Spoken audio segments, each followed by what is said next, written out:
Well, we've actually seen lots of organisations, and there's plenty of examples in the market where organisations have rushed generative AI models into production and have done so poorly and have actually resulted in some pretty material brand impact.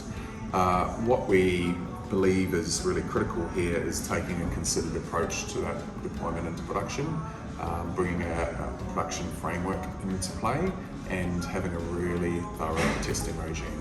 And what this does is ensure that organisations can deploy generative AI solutions whilst maintaining trust of their clients and of their employees. You need to keep the end in sight as you're going through your proof of concept.